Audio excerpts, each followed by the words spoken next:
Hello दोस्तों, welcome to the channel. और आज हम लोग बात करने वाले हैं जो गवर्नमेंट ने एक नया वर्जन बिल जो है वो पेश किया है लेबर कोड्स पे लेके। जो कुछ नए कानून लाए गए हैं, आप मान सकते हैं लेबरों की जो आप कह सकते हैं इस टाइम पे भारत के अंदर हालत है उसको बहुत ज़्यादा हद तक बेहतर करने के लिए ये कुछ नए नियम कानून हैं, उनकी बात करी गई है। हम लोग यहाँ पे देखेंगे कि क्या वो बातें हैं, उन्हें किस तरीके से जो सामने लाया गया है उनके क्या फ़ायदे होंगे, क्या उनसे कोई नुकसान होगा, जो मज़दूर हैं उनके आप कह सकते हैं उनकी जो लाइफ स्टाइल है उस पे इसका कितना ज़्यादा असर होने वाला है। इन सभी बातों को हम लोग अपनी वीडियो में डिस्कस करने वाले हैं, बिल्कुल इन डिटेल में हम लोग यहाँ पे एक एक चीज़ को बारीकी से देखेंगे। ओके दोस्तों, तो अब तक बढ़ते हैं अपनी वीडियो की तरफ। सबसे पहले न्यूज़ बता दूं मैं आपको कि हमारी गवर्नमेंट ने कुछ नए वर्जन जो हैं लेबर कोड्स के लिए इंट्रोड्यूस किए हैं। तीन मतलब बेसिकली हैं ये। पहला आपका होता है इंडस्ट्रियल रिलेशंस कोड बिल 2020, ये पहला बिल है जो लाया गया है। दूसरा बिल है code on social security bill 2020 और तीसरा है occupational safety health and working conditions code bill 2020। अगर मैं आपको यहाँ पे सिंपल तौर में बताऊं तो इन तीनों ही बिलों को अगर हम लोग समरी में या फिर ब्रीफली बोलें तो इनमें जो लेबर्स हैं उनकी क्या हालत होगी किसी कंपनी में काम करने पर, उनसे कितना काम करवाया जाएगा, साथ ही साथ ये भी देखा जाएगा कि उनके साथ सोशल वेलफेयर कितना ज़्यादा अच्छे तरीके से हो पा रहा है और जो उनके साथ के लोग हैं उन पे इसका क्या असर पड़ रहा है, उनकी सिक्योरिटी कितनी ज़्यादा बढ़िया है। और ये भी देखेंगे कि क्या उन्हें जो ऑक्यूपेशनल सेफ्टी है, मतलब कि आप मान सकते हैं कि उन पे कितने दिनों तक काम या फिर आप कह सकते हैं उनके पास कुछ काम करने को रहेगा, मतलब वो रोजगार जो है वो उनके पास रहेगा। साथ ही साथ ये भी देखा जाएगा कि उनकी कंडीशंस जो हैं, जिन हालतों में वो काम करते हैं उन हालतों को कितनी बेहतर तरीके से उन लोगों के लिए रखा जा सके। इन सभी बातों पर इन तीनों ही बिल में डिस्कस किया गया है। लोकसभा में ये सैटरडे को पेश किया गया था, उसी के बारे में हम लोग देख रहे हैं। अब देखिए प्रपोजल क्या है। सबसे पहला जो है वो इंडस्ट्रियल रिलेशन कोड बिल 2020 है, जिसके अंदर बोला गया है कि जो वर्कर हैं उनको स्ट्राइक करने का राइट मिलेगा। साथ ही साथ उनको जो थ्रेशोल्ड रिलेटिंग है उनके ले ऑफ से उसे भी बढ़ाया जाएगा। और जिस तरीके से इंडस्ट्री में उनका आप कह सकते हैं कि उन लोगों को कब फायर करना है, मतलब हटाना, उनकी हायरिंग किस तरीके से करनी है, इन दोनों ही चीज़ों में फ्लेक्सिबिलिटी लाई जाएगी। अगर किसी आप कह सकते हैं इंडस्ट्री में ज़्यादा मजदूरों की ज़रूरत है तो उसके लिए कुछ नए कानून भी लाए गए हैं। और ये भी देखा गया है कि इसके लिए गवर्नमेंट की परमिशन जो है वो ज़्यादा ज़रूरी नहीं रहेगी। इस नए बिल में ये बात करी गई है, मतलब कि वहाँ पे जो लोग हैं उन्हें एम्प्लॉय करना, वहाँ की जो कोई इंडस्ट्री है उन्हें अगर ज़्यादा वो वर्कर्स चाहिए तो उन्हें किस तरीके से रखा जाएगा उन, और या फिर अगर कम वर्कर्स चाहिए, कंपनी नुकसान में जा रही है, वो नहीं इतने सारे वर्कर्स को रख सकती है एक साथ, तो उन्हें हटाया किस तरीके से जाए। इन दोनों ही चीज़ों में फ्लेक्सिबिलिटी का बहुत ज़्यादा ज़रूरी से ध्यान दिया गया है इस इंडस्ट्रियल रिलेशन कोड बिल 2020 के अंदर। ओके दोस्तों, ये पहला प्रपोजल था जो कि रखा गया था उनके सामने।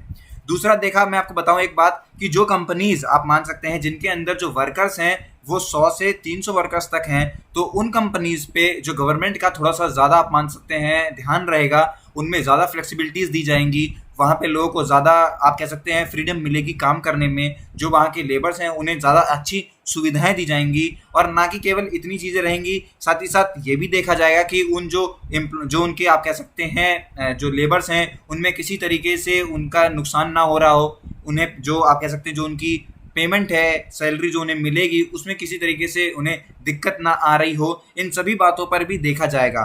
ओके दोस्तों, ये सारी बातें जो हैं वो सबसे ज़्यादा इंपॉर्टेंट हो जाती हैं।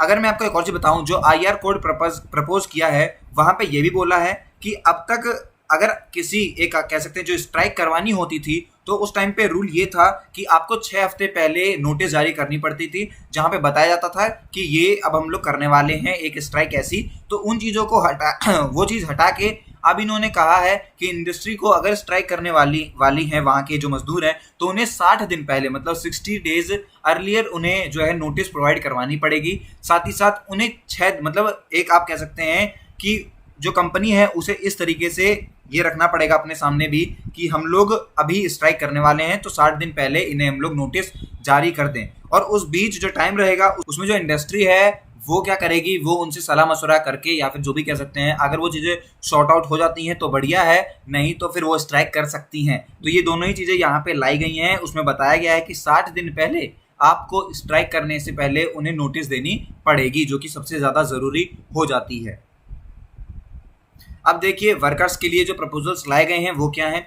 सबसे बढ़िया बात यहाँ पे एक नई चीज़ ये करी गई है कि उनके लिए स्किलिंग फंड जो है वो लाने की बात करी गई है। ये जो फंड होगा ये जो एम्प्लॉय जो वहाँ पे काम कर रहे हैं उन्हीं से लिया जाएगा, लेकिन जो उनके लास्ट 15 डेज का जो वेजेस होगा उसमें से काटा जाएगा। आप ये मान सकते हैं कि ऐसा नहीं होगा कि मंथली एक बेसिस पे काट ले रहे हैं पूरा, मतलब पूरे महीने से नहीं काटेंगे, बस जो लास्ट के 15 डेज होंगे उनके काम के वहाँ से आप कह सकते हैं इसके लिए जो पैसे हैं वो कट करेंगे, और वो मदद करेगा उन्हीं लोगों को, उन्हीं जो वहाँ पे एम्प्लॉयज़ हैं उन्हें काम करने में, उन्हीं को वो सोर्स प्रोवाइड करवाएगा। या फिर अगर किसी इंसान को अपनी स्किल्स मजबूत करनी है तो उसमें भी ये जो आप कह सकते हैं ये जो फंड जमा हो रहा है ये उसके फायदे में ही यूज़ होने वाला है। यहाँ ध्यान रखिएगा कि 15 डेज का जो लास्ट 15 डेज होंगे उसी का वेजेस में से लिया जाएगा, बाकी किसी में से नहीं लिया जाएगा। ये बात भी आपको ध्यान रखनी है दोस्तों। देखिए एक और चीज़ बताऊं मैं कि इन दोनों ही कोड्स में ये बोला गया है, जो आप कह सकते हैं अब जो वर्कर्स होते हैं काम करने वाले, कुछ तो ऐसे होते हैं जो एक ही स्टेट में काम कर रहे हैं, कुछ ऐसे होते हैं जो दूसरी स्टेट से आके काम करते हैं। तो इन दोनों में ही ये चीज़ बताई गई है कि कुछ ऐसे वर्कर्स जो कि इंटर स्टेट माइग्रेट वर्कर्स हैं, जिन्होंने अपनी स्टेट चेंज की है काम करने के लिए, उन्हें सिक्योरिटी प्रोवाइड करवाई जाएगी, सोशल सिक्योरिटी प्रोवाइड करवाई जाएगी। किसी तरीके से उन पे एक तरीके से आप कह सकते हैं प्रेशर नहीं डाला जाएगा। जो आपने देखा होगा अगर अपने आसपास, तो एक अलग तरीके से उनके साथ व्यवहार किया जाता है, उस चीज़ को भी यहाँ पे देखने की बात करी गई है दोस्तों। एक और अच्छी बात इसमें करी गई है कि जो ये कोड आया है सोशल सिक्योरिटी कोड, इसमें बोला गया है कि ये लोग एक बोर्ड बनाएंगे और वो बोर्ड क्या करेगी, वो ये देखेगी कि किस तरीके से अलग अलग वर्कर्स के लिए, अलग अलग जो प्लेटफॉर्म पे वर्कर्स रहते हैं उनके लिए क्या कोई नई स्कीम्स बनाई जाए, किस तरह की वो स्कीम्स रहेंगी, सेंट्रल गवर्नमेंट के साथ मिलके इन चीज़ों पे रखा जाएगा। और उस बोर्ड का नाम है नेशनल सोशल सिक्योरिटी बोर्ड। तो ये वो बोर्ड है जो कि देखेगा कि वहाँ के जो वर्कर्स हैं उन पे किस तरीके से स्कीम्स या फिर जो उनकी और ज़्यादा कंडीशन को बेहतर करने में किस तरीके के प्रोग्राम्स जो हैं वो लाने की बात यहाँ पे करी गई है दोस्तों। एक और नई चीज़ यहाँ पे करी गई है कि जो एम्प्लॉयज़ होते हैं गिग वर्कर्स के लिए, उन्होंने ये कहा है कि वो अपने एनुअल टर्नओवर का 1 से 2% जो है वो कंट्रीब्यूट करेंगे। और ये भी बोला गया है कि ये 1 से 2% जो है ये 5% से ज़्यादा ना हो जाए, ये बात भी यहाँ पे कही गई है। ज़्यादा पैसे नहीं लेने की बात यहाँ पे, पर कुछ परसेंट जो है उनका वो यहाँ पे कंट्रीब्यूट करने की बात कर रहे हैं इस प्लेटफॉर्म के दौरान। ओके दोस्तों, ये सारी बातें जो हैं ये सामने हमारे आई हैं इस कोड के अंदर।